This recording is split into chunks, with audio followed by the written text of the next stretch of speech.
Warning, the following podcast has been classified as insanely lucrative. Listener discretion is advised. There's some people that are killing it.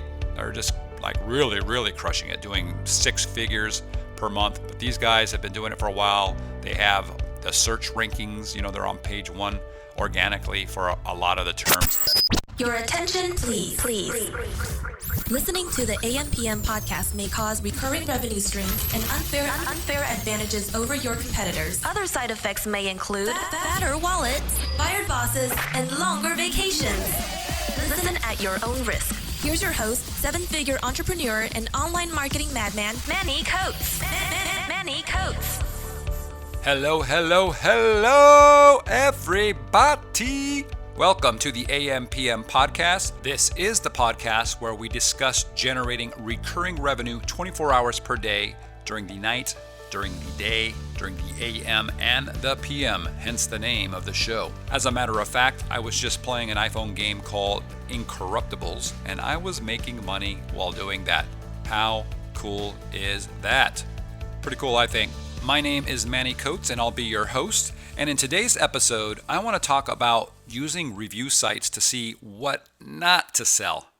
Now, if you've been following my podcast, you already know the list that I recommend people stay away from. There's just certain things that are much more difficult to sell in than normal for most people, right? So like, for example, if you're selling clothing, you might as well expect that there's going to be a lot of returns. Your return rate's going to go up. If you're not on your game, you're going to have some seller feedback quality issues, right? You're going to have to cater to your customers. If you're selling electronics, you're dealing with stuff that can arrive dead on arrival. It's electronics. One of the little solder points might be broken and it just doesn't work, or the batteries are bad, or somebody doesn't put the batteries in. There's a lot of issues there. If you've got moving parts on something, if you're selling remote control helicopters or drones, they have spinning parts that smack into things and break. So anyways, there's a lot of categories that I recommend people stay away from, but that doesn't mean you have to or you should in every instance, right?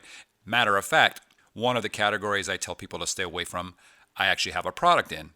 And I wasn't too sure about it when I did it, and it's actually worked out really well for me.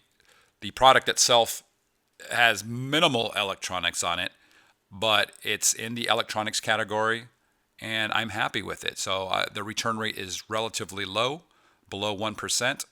And so like I said, there are exceptions. You have to find out what those products are. If you want to experiment and try to risk it, then go for it.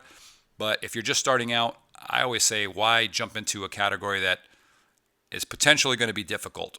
Okay, so now back to the review services.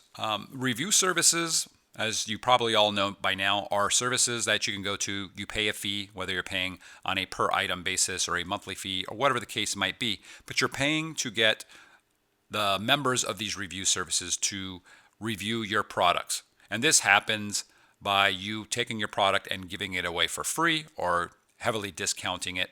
And then the person that's interested in this particular product will buy it at that discounted rate, or they'll use your coupon code and get it for free. And then they'll post a review on your product, right?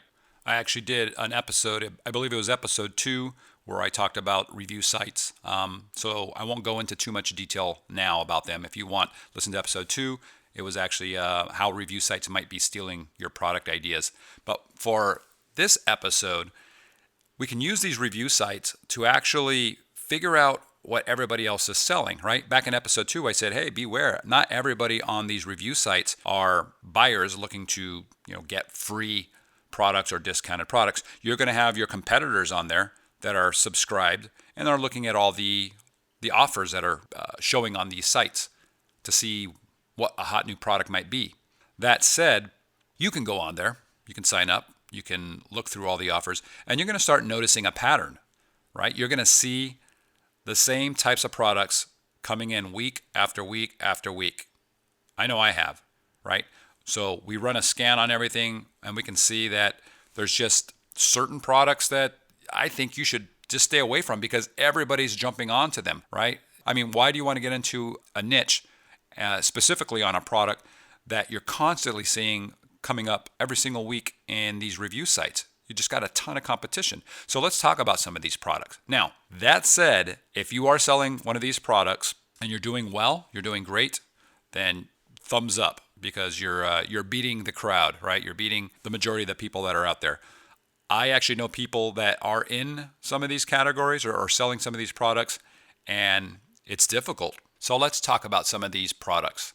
Okay, first one that comes to mind are selfie sticks.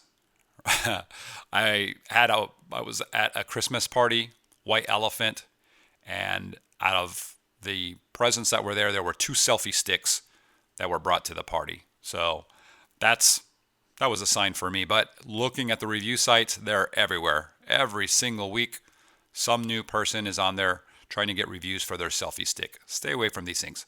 Okay, phone products in general. Okay, phone cases, forget about it. There's a million people selling phone cases. You got to have something super special or be a marketing genius to get some traction in this. Now, like I said earlier, there's some people that are killing it. They're just, like really, really crushing it, doing 6 figures per month, maybe more. But these guys have been doing it for a while. They have the search rankings, they're on page 1 organically for a lot of the terms.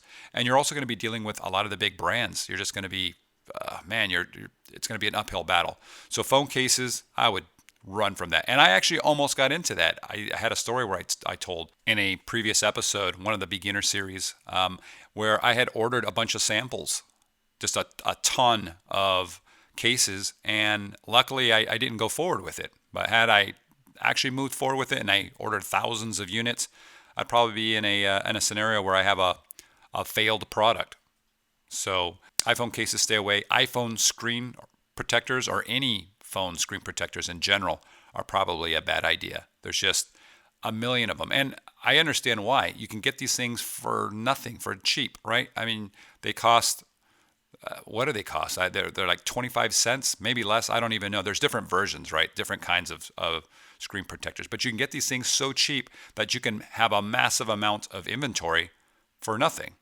So everybody jumps on it, and everybody has phones. So you figure, well, everybody needs a screen protector. But I see these things popping up nonstop all the time on these review sites. Okay, an Apple Watch case. These, this was one of the ones where I see it a lot. I don't know how bad it actually is. I know that a lot of people sell these, and I see them constantly coming out asking for reviews. So maybe if you're an Apple Watch case seller and you're doing awesome, I'd love to talk to you. I'd love to hear your strategies, the way you market it, how you compete with everything that's out there. All right, earbuds. Earbuds was another one that's a little bit iffy because there's so many different models, right? You have the regular earbuds and you have the big earphones. And if you hit the right style, potentially with the right marketing, the right pay-per-click, you could gain some traction. But in general, just standard small earbuds that you stick in your ear, pretty bad. I see these all the time. All right, silicone wedding rings. I don't know where these came from. It's funny because I'd never even heard of these, but until I was looking at these review sites. But they're everywhere, constantly. I would stay away from that. They're all over the place. All right, here's a big one. And I know people that do this, and it's just brutal. Every single day, there's a new person selling these things. And again, at the White Elephant, I think there was 2, maybe 3 of these in terms of gifts that people brought. But car mounts for phones, okay, these cradles. Everybody's doing it. They've got ones that stick to your window, ones that stick inside your air conditioning vents. They've got other ones that stick to the steering wheel, all over the place, right? But I see them constantly. So I don't know. I don't know how people are doing well with these kinds of things. All right, skin creams, nonstop. I see skin creams all the time. It's actually a product that I used to sell way back in the day, and it did really well. And then the market got crazy competitive. This is like 10 years ago. It was nuts. So I would stay away from skin creams, and I would stay away from supplements. Supplements is probably the number one product that I see advertised on these review sites to get reviews. Okay, all kinds of supplements, you name it. But supplements are brutal. That said, one of my good friends is actually selling supplements, and he's doing awesome, and is expanding his line. But he obviously has been doing this for a while. He's got the game figured out. He's doing awesome. But as a first-time buyer, or seller, sorry, if a first-time seller coming in, it's going to be pretty difficult. Okay, yoga towels. Yoga towels, man, I see those all the time. Yoga mats used to be kind of like the big thing. You'd see everybody advertising them. Now I don't see it as much, but I imagine yoga mats are probably still purchased. Yoga mats were the thing that pretty much everybody that was training anybody in any course, in any podcast, any blog, whatever it might be, they used yoga mats as an example. So I think it just got played out, and I hope that people have realized it's probably not the best market to go after. I know that I looked at it when I first started out, and I was looking for something very specific. I had these really cool yoga mats, and then I'm like, well, you know what? Forget about the yoga mats. I'm going to go to these foam rollers, right? And it was this really cool looking foam roller with all these little knobs and lines through it, and it looked really cool. And then I found out there was a patent on it by a major company here in the U.S., so that killed that idea. I didn't want a regular foam roller. Okay, moving on. USB chargers of any kind, all right? But mainly the ones that go in your car. You know which ones I'm talking about. The ones that plug into your cigarette lighter, and they usually have 1, 2, or 3 little USB plugs on it that you can run to your iPhone or your Droid, whatever it might be. Those things are crazy. I actually ordered, that was another product sample that I had ordered. We got 2 of them from 2 different companies that were really cool. And it wasn't until a little bit later that we were doing all the numbers, and we just couldn't make it work. We couldn't mark the price up enough to actually make a decent profit, at least in comparison to what the other people were selling similar USB car chargers for. You know, I mean, I don't know how they make money on this kind of stuff when they can sell these things for $6, $7. If you've listened to my podcast, you know that I'm shooting for at least a $6 profit. I'm looking for $10 profits per product. So to have a product that's actually $6, in terms of a sale price doesn't make sense. All right, so one that I've been seeing a lot lately are meat thermometers. I don't know why everybody's jumped on this, but every single week on various different review sites, meat thermometers pop up all the time. Those little digital ones, the ones you stick right into into your meat, and there it is. You got a digital readout.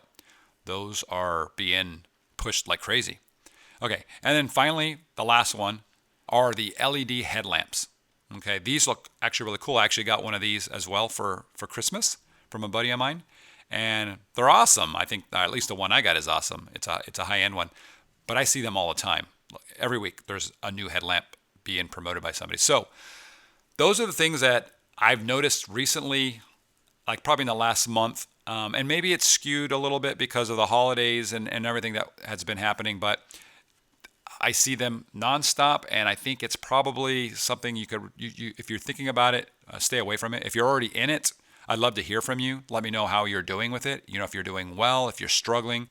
If you don't want it mentioned on the show, just let me know. If you do, or you want to tell your story, I would love to hear from you. But yeah, like I said in the beginning, there are always exceptions to this. You might be selling yoga towels, and you might be that guy that's in the number one position that's just crushing it out there. So I'd love to hear those stories, though, if you're that person, for whatever product that we've talked about. In fact, I'll just put it out there right now. If you're doing really well and you'd like to be interviewed on the show, I'd love to have you on. I'd love to give you a ring, discuss it, and see if we can't make an interesting podcast out of it. So somebody's going to have a hit out there, right, with one of these products. I know that, but if you're just starting out, stay away, and you'll do a lot better. So that's about it, guys. I just want to talk about this one thing. If you like the show, please do subscribe. I'd appreciate it. And yeah, that's it. I'll talk to you guys next time. Bye-bye. You've been listening to the AM/PM podcast hosted by Manny Coates. For more information, insider tools, and to get the resources mentioned in this episode, visit ampmpodcast.com.